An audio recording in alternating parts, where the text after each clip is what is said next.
भारतीय संविधान। अब जो हमारा भारतीय संविधान था उसमें पहले और वर्तमान में तो अनुच्छेद पहले तो जब बना था 395 और वर्तमान में है 465। अनुसूचियाँ हैं, पहले थी 8 और वर्तमान में है 12। भाग पहले थे 22 और वर्तमान में है 25। हम इन सभी को विस्तार पूर्वक पढ़ेंगे, तो आप इस चैनल पर बने रहें और यदि आप नए हैं तो चैनल को सब्सक्राइब कर लें। भारतीय संविधान के अनुसूचियों की सूची। अब आइए हम पढ़ते हैं कि संविधान की जो अनुसूचियां हैं। तो पहले आती है प्रथम अनुसूची। इसके अंतर्गत भारत के 29 राज्यों तथा 7 केंद्र शासित प्रदेशों का उल्लेख किया गया है। दूसरी अनुसूची, इसमें भारतीय संघ के पदाधिकारियों जैसे कौन कौन हुए, राष्ट्रपति हुए, राज्यपाल हुए, हमारे लोकसभा अध्यक्ष हुए, वर्तमान में श्रीमान ओम बिरला जी हैं, उपाध्यक्ष हुए लोकसभा के, राज्यसभा के सभापति, या तो राज्यसभा के सभापति बोल लो या उपराष्ट्रपति बोल लो, दोनों एक ही हैं, उपसभापति हुए, विधानसभा के अध्यक्ष हुए, उपाध्यक्ष हुए, विधानसभा परिषद के सभापति एवं उपसभापति हुए, हमारे जो सर्वोच्च न्यायालय या उच्चतम न्यायालय है उनके जज हुए, उच्च न्यायालय के न्यायाधीश हुए, भारत के नियंत्रक, महालेखा परीक्षक आदि को जो वेतन मिलता है, भत्ता मिलता है या पेंशन मिलती है, उसके बारे में दूसरी अनुसूची में विस्तार पूर्वक बताया गया है।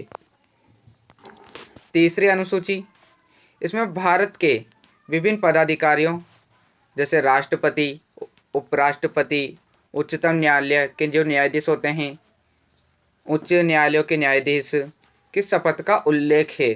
अब जैसा कि आपको पता होगा कि हमारे भारत देश में कोई भी एक गवर्नमेंट छोटी से छोटी पोस्ट में बड़ी से बड़ी पोस्ट पे चढ़ने से पहले जो शपथ ली जाती है, तो जो तीसरी अनुसूची उसी के अंतर इसी का ही उल्लेख है। चौथी अनुसूची, इसके अंतर्गत राज्य तथा संघीय क्षेत्रों की राज्यसभा में प्रतिनिधित्व का विवरण दिया गया है। अब जो राज्य और केंद्र के बारे में चौथी अनुसूची में बताया गया है। पांचवी अनुसूची, इसमें अनुसूचित क्षेत्र तथा अनुसूचित जनजाति के प्रशासन व नियंत्रण के बारे में उल्लेख है। अब जैसे अनुसूचित जाति जैसे एसटी हुई अनुसूचित क्षेत्र वाले, और अनुसूचित जनजाति एसटी वाले, तो इनके बारे में इनके ऊपर कैसे कैसे नियम कायदे बनाए गए हैं। जैसा कि आपको पता होगा कि नौकरी हुई या कोई भी चीज़ हुई उसके मध्य इन्हें 30% की छूट मिलती है आदि। छठी अनुसूची, इसमें असम, मेघालय, त्रिपुरा और मिजोरम राज्यों के जनजाति क्षेत्रों के प्रशासन के बारे में प्रावधान है।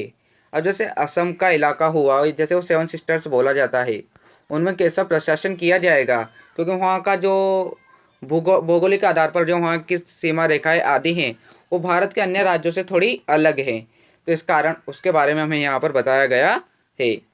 सातवीं अनुसूची, इसके अंतर्गत केंद्र और राज्यों के बीच शक्तियों का बंटवारा के बारे में दिया गया है।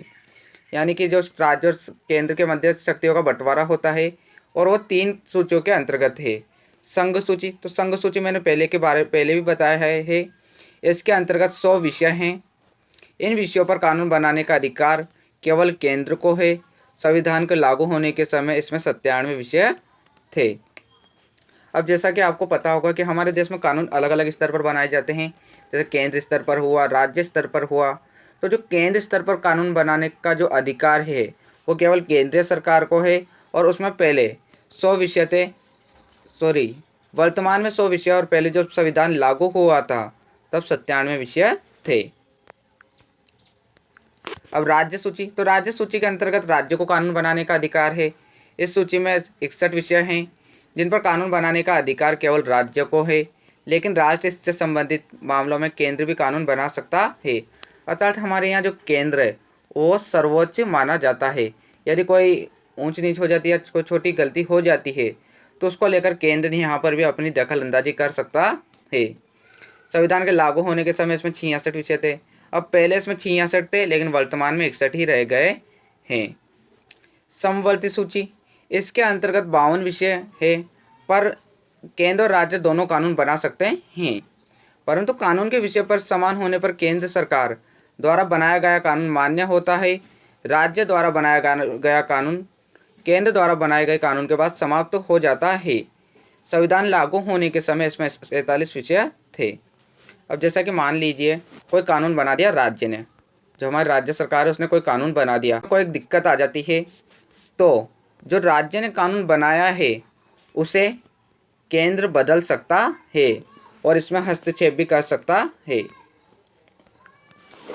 8वीं अनुसूची, इसमें भारतीय संविधान द्वारा मान्यता प्राप्त 22 भाषाओं का उल्लेख किया गया है। मूल संविधान में 14 मान्यता प्राप्त भाषाएं थी। सन 2004 में 4 नई भाषाएं मैथिली, संथाली, डोगरी और बोडो को इसमें शामिल किया गया है। जैसे कि आपको पता होगा कि हमारी जो राजभाषा है वो हिंदी है, यानी जो पहले स्थान पर आती है वो तो हिंदी है और दूसरे स्थान पर कौन सी आती है, इंग्लिश। तो जब हमारा देश आज़ाद हुआ था तब इसमें केवल 14 भाषाएं थी, लेकिन इसमें और नई भाषाओं को ऐड किया गया है और वर्तमान में 22 भाषाएं हैं और 2004 में 4 भाषाओं को इसमें और ऐड किया गया है।